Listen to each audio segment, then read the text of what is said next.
안녕하세요. 원종영 선교사입니다. 날마다 말씀과 함께 오늘은 요한계시록 6장입니다. 요한계시록은 AD 95년경에 기록되었는데 그 당시에는 로마 황제 도미티안이 세상을 다스리고 있었습니다.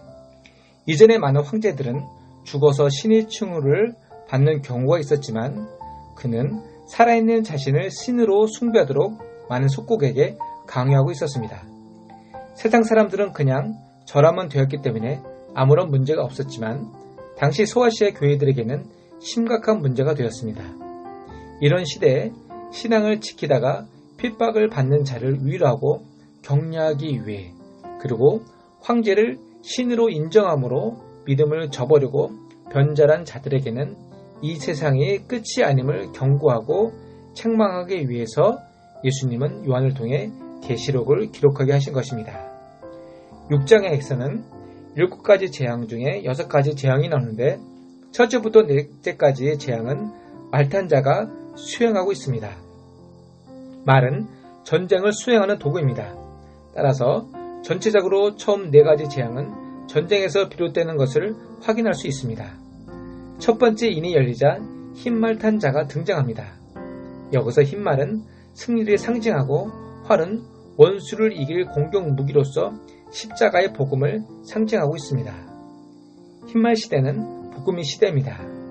예수님이 이기신 것은 십자가에서 승리입니다.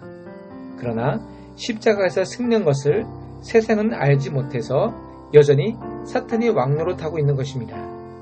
이제 사탄을 이기는 방법은 복음을 전하는 것이며 이 복음이 전해질 때 사탄의 나라는 패하고 하느님 나라는 확증되는 것입니다.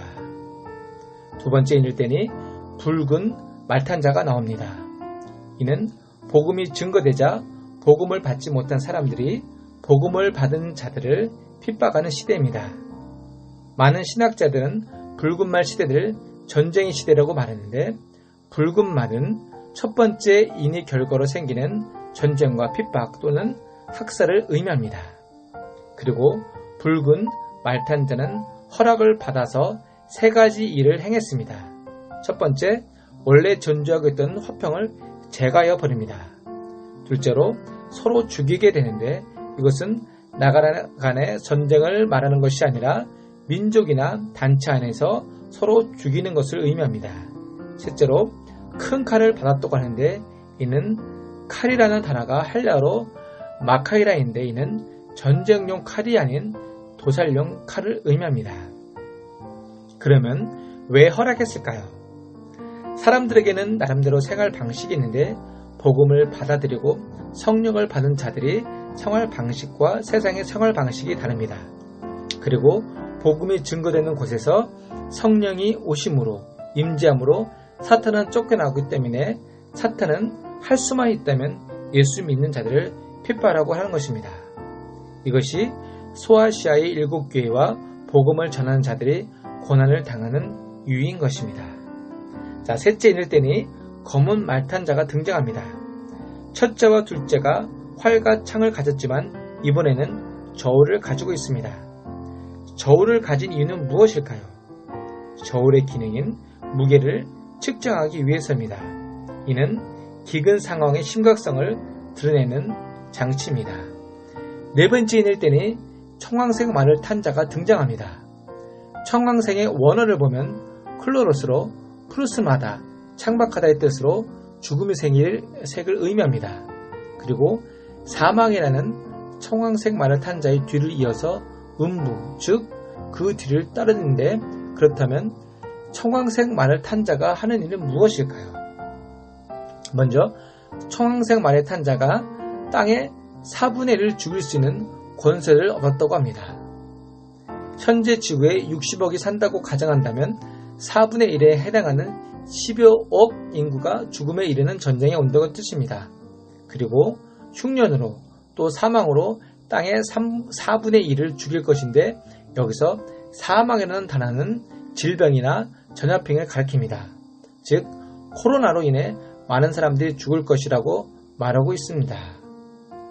그렇다면 이 같은 기근과 전쟁이 일어나는 이유는 무엇일까요? 하나님의 관심은 흰말 시대, 즉 복음의 시대에 있습니다.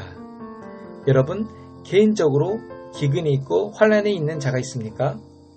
이때 비로소 높아졌던 마음이 낮아지고 결국에는 하나님을 찾고 복음이 들어가게 되는 것입니다.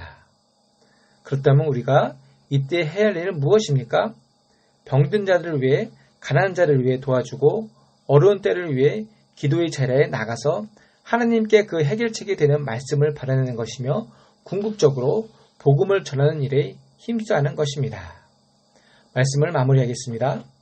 계시록을 읽으면 누구는 두려워하고 누구는 감사와 소망이 있고 누구는 기회가 있음을 여기고 누구는 또 관망하고 누구는 무시하는 경향이 있습니다. 과연 여러분은 어떻습니까? 오늘 읽은 6장에서의 키포인트는 재앙이 아니라 그 재앙이 누구에 의해 이루어지는가입니다. 7가지 재앙 안에서 확실히 우리가 붙잡을 수 있는 메시지가 있습니다. 주목해서 보아야 할 것은 재앙을 관장하시는 분이 바로 어린 양 예수 그리스도라는 것입니다.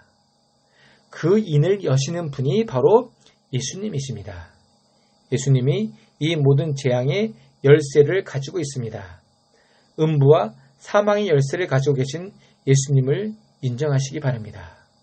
그분만이 오직 유일한 구원자이고 우리를 하느님 나라의 백성으로 지명하셨다는 것을 오늘 하루도 잊지 말고 성락하고 힘내시는 성도가 되기를 소망합니다.